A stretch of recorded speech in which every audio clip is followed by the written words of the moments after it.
सभी दर्शकों का हार्दिक स्वागत है। मैं हूं आपके एंकर ज्योत्सना कुमारी गुड़िया। हम पहुंचाते हैं आप तक सबसे पहले पक्की और सच्ची खबर। हमारे चैनल को लाइक, सब्सक्राइब, शेयर और कमेंट जरूर करें। आज के इस प्रेस कॉन्फ्रेंस में प्रिंट और इलेक्ट्रॉनिक मीडिया के सभी जो पत्रकार बंधु हैं, आप सभी लोगों का स्वागत है।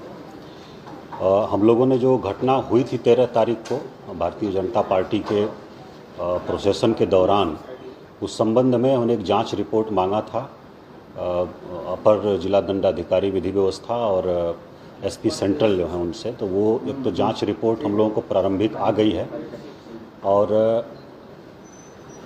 पूरा जो घटनाक्रम है उसके बारे में संक्षेप में हम लोग चर्चा करना चाह रहे हैं।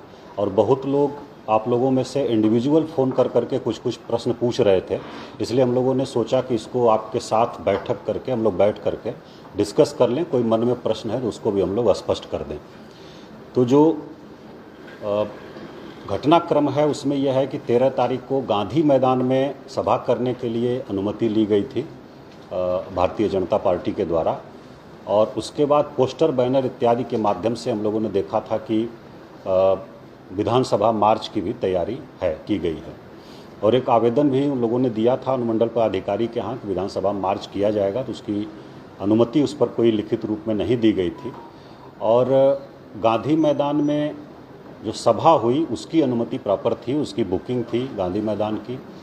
और उसके बाद वहाँ से जब मार्च निकला है, लोग निकले हैं साथ में, तो हम लोग कोशिश किए हैं कि एक बार उनको समझा बुझा करके जो जेपी गोलंबर है वहाँ पर रोका जाए। फिर वहाँ पर नहीं रुके हैं तो फिर डाक बंगला चौराहे पर पूरा नाकेबंदी प्रशासन के द्वारा की गई, जो दंडाधिकारी और पुलिस पदाधिकारी वहाँ पर थे।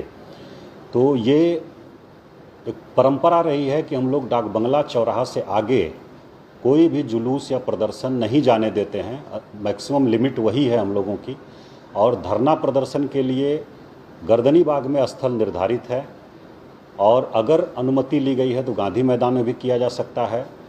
लेकिन जुलूस जो रहा है उसको हम लोग डाक बंगला से आगे क्रॉस नहीं करने देते हैं। उसके कई कारण हैं, जिसमें कि हम लोग देखते हैं कि बहुत ही सुरक्षित क्षेत्र एक तरह से है, वो संवेदनशील क्षेत्र भी है। उसमें माननीय उच्च न्यायालय का परिसर है, विभिन्न राजनीतिक दलों के कार्यालय हैं, महामहिम राज्यपाल का भवन है, और माननीय मुख्यमंत्री जी का है, विधानसभा है, सचिवालय है। तो एक तरह से वो अति सुरक्षित क्षेत्र है, इसलिए हम लोग डाक बंगला चौराहा से आगे किसी भी प्रोसेशन को नहीं बढ़ने देते हैं। इसमें किसी प्रकार का किसी से कोई पूर्वाग्रह या किसी से कोई फेवर करने की बात नहीं है। पूर्व में आप लोग देखे होंगे कि राष्ट्रीय जनता दल का भी एक बहुत बड़ा कार्यक्रम हुआ था एक विधानसभा सत्र के दौरान ही, उसको भी डाक बंगला पर ही रोका गया था और बलपूर्वक रोका गया था। और उसके बाद हम लोग देखे थे कि लोजपा का भी एक कार्यक्रम हुआ था, उसको भी यहीं रोका गया था। बल्कि कुछ लोग वो लोग गुरिल्ला टाइप का दूसरे रूट से हड़ताली मोड़ पर भी पहुंच गए थे, तो फिर वहां जाकर के फाइनली रोका गया था। तो ये एक स्टैंडर्ड प्रैक्टिस है। और इसका एक कारण और है कि डाक बंगला चौराहा शहर का हम लोग देखते हैं कि हर्ट है, और एक बार अगर वो चौक होता है तो पूरा शहर चौक हो जाता है, अस्त व्यस्त हो जाता है, पब्लिक ऑर्डर पूरा वो एक तरह से कोलैप्स कर जाता है। तो इसलिए हम लोगों का प्रयास होता है, आम लोगों को भी भारी असुविधा होती है, इसलिए हम लोगों का प्रयास होता है कि डाक बंगला चौराहा पर नहीं पहुँचे लोग, या कोई पहुँचता भी है तो जितना जल्दी संभव हो वो खाली हो जाए। तो इसी क्रम में वहाँ नाकेबंदी की गई थी, और कुछ जो प्रदर्शनकारी लोग थे वहाँ पहुँचे, और वीडियो फुटेज भी हम लोगों ने देखा है और रिपोर्ट भी आई है। वहाँ उनको बैरिकेड पर रोकने की कोशिश की गई, लेकिन ज़बरदस्ती वो लोग जो है बैरिकेड को गिराने लगे और गिरा भी दिए, कुछ ग्रुप जो है हम लोगों ने देखे हैं। और उसके बाद वहाँ से फिर आगे बढ़ने लगे, और रोकने पर फिर हम लोगों ने देखा है कि मिर्च का पाउडर भी फेंका गया, जिसमें कुछ जवानों के आंख में भी लगा है, एक दो जर्नलिस्ट थे उनके भी आंख में लगा है। तो मिर्च पाउडर भी फेंका गया, और उसके बाद उसको तोड़ करके आगे बढ़ने की कोशिश की गई। तो वहाँ से अगर एक बार वो फेल करता हम लोगों का सिस्टम या नाकेबंदी, तो फिर उसके बाद कहीं रोकना बहुत मुश्किल होता।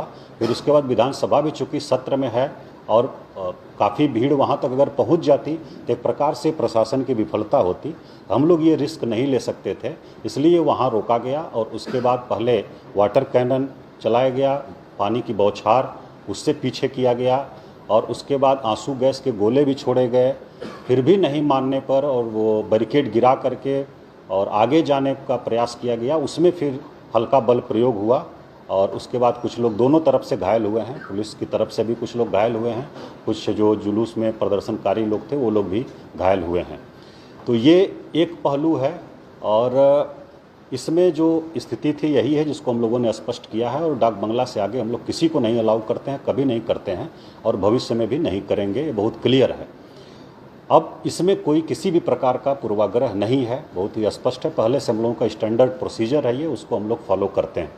दूसरा एक इसमें मामला आया था एक व्यक्ति की मृत्यु की, तो उसी बीच में सूचना हम लोगों को मिली थी जब वहाँ सब चल रहा था अफरा तफरी कि एक व्यक्ति की मृत्यु हो गई है PMCH में। तो हम लोगों ने तुरंत सब चीज़ों को लोकेट किया और कोशिश किया प्राप्त करने की कैसे हुआ है।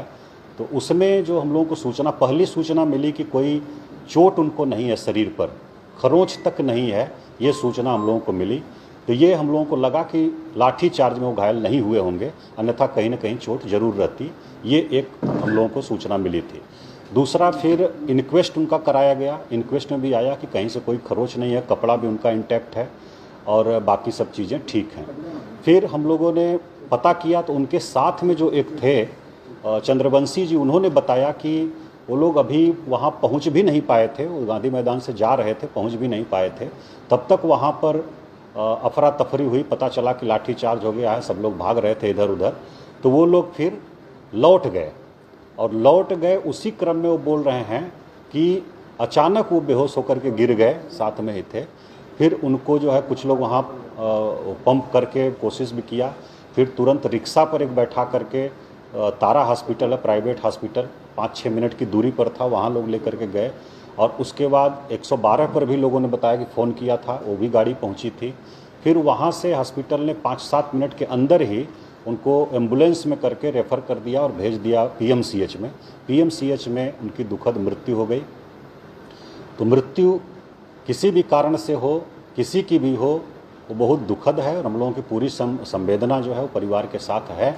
लेकिन इसका वैज्ञानिक तरीके से, निष्पक्ष तरीके से, बिना किसी पूर्वाग्रह के हम लोग जांच कर रहे हैं। अभी तक जो जांच में आया है उसमें है CCTV फुटेज हम लोगों को मिले हैं। उसमें कल हम लोगों ने बताया था आप लोगों को कि 1:22 पर वो छज्जू बाग की तरफ जाते हुए दिख रहे हैं और फिर 1:32 पर वो रिक्शा से हॉस्पिटल पहुंच रहे हैं, बिल्कुल बेहोश अवस्था में, अचेत अवस्था में। ये 10 मिनट के अंदर का एक घटनाक्रम है और 5 से 6 मिनट लगभग रिक्शा से लगेगा जहां वो घटनास्थल है वहां से तारा हॉस्पिटल पहुंचने में। तो कुल मिलाकर के 4 से 5 मिनट के बीच में घटना हुई है। तो JP गोलंबर से छज्जू बाग की तरफ 4 से 5 मिनट जाने के बाद और वहीं कहीं बीच में घटना हुई है और वहाँ पर कोई बल की प्रतिनियुक्ति नहीं थी, किसी प्रकार का अफरा तफरी नहीं थी।